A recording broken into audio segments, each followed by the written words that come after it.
days, today we're going over the Millikan's oil drop experiment for AQA turning points. Now, this is one of the fundamental experiments in physics because it was the way that we first measured the charge on the electron. It's so fundamental, it's still done in undergraduate labs today. I did this experiment as an undergraduate. Now, the basic idea is that we take an oil droplet and we charge it. And then what we can do is if we put it in an electric field, we can suspend it, we can make it hover so it's stationary.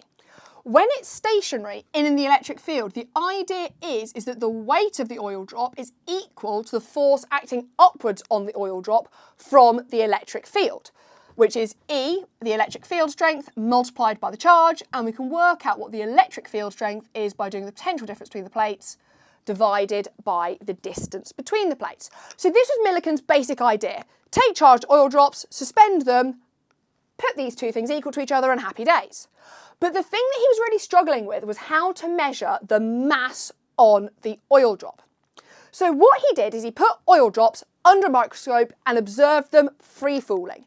And he noticed that they reached terminal velocity because their weight acting downward was equal to the drag force on them acting upwards. And he realised that he could calculate the drag force on these particles at terminal velocity using Stokes' theorem, which is here. So Stokes' theorem just tells us how to calculate the drag force on a moving sphere through a fluid. 6 pi, this is an eta, which stands for the viscosity of the fluid. That is r, the radius of the sphere that's falling, and v, the velocity it's falling at. So he measured what the terminal velocity of these oil drops were, and then he put the drag force equal to the weight of the falling sphere. Now, I know what you're thinking, well, hang on, that's not helped us to calculate the mass of the oil drop, has it? But what Millikan realised is that these oil drops were a sphere. So actually, he could replace the mass in the equation with density multiplied by the volume.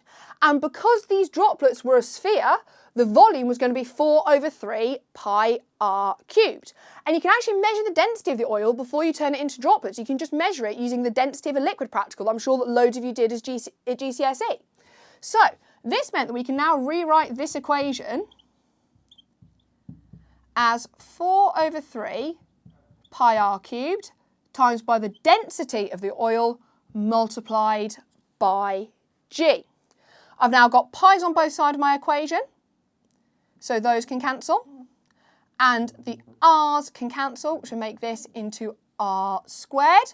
I'm going to do a little bit of rearranging, so I've got 9/2 eta v is going to be equal to r squared rho g. So that would give me 9 eta v divided by 2 rho g. Take the square root of that is going to give me the radius of the oil drop. If I know what the radius of the oil drop is, I can work out what the mass of the oil drop is going to be. So, happy days, worked out the mass of the oil drop, on to the second part of the experiment.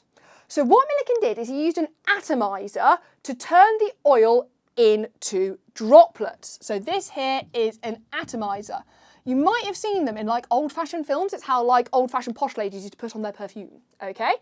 Now, the atomizer actually had two jobs. Not only did it turn the oil into droplets, it also charged them by friction here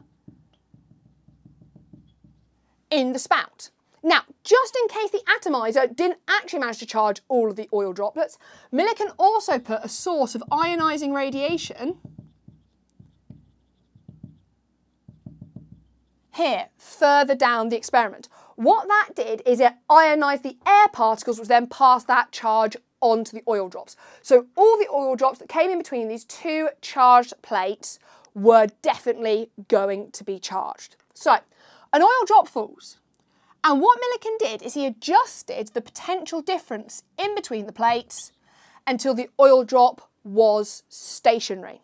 When the oil drop is stationary, we know that the weight acting downward on the oil drop is going to be equal to the force upward on the oil drop from this electric field, which is going to be equal to VQ/D. Then it's just a really simple rearrangement from there. we've got VQ over D is equal to mg. So we've got Q would be equal to mg D divided by the potential difference. And this way, Millikan measured the charge on hundreds of oil drops. And he realised that although he got different charges for all of them, they were all integers of 1.6 times 10 to the minus 19. So he realised that was then going to be the smallest packet that charge could come in, was 1.6 times 10 to the minus 19. So that is how we measured the charge on the electron initially. So there you go. That's all you need to know about the Millikan oil drop experiment. Now, don't forget, if you want the notes on this topic, you can check out my resources on the MyEdSpace website. And if you want more content like this, don't forget to drop this channel and subscribe. I'll see you soon. Take care now.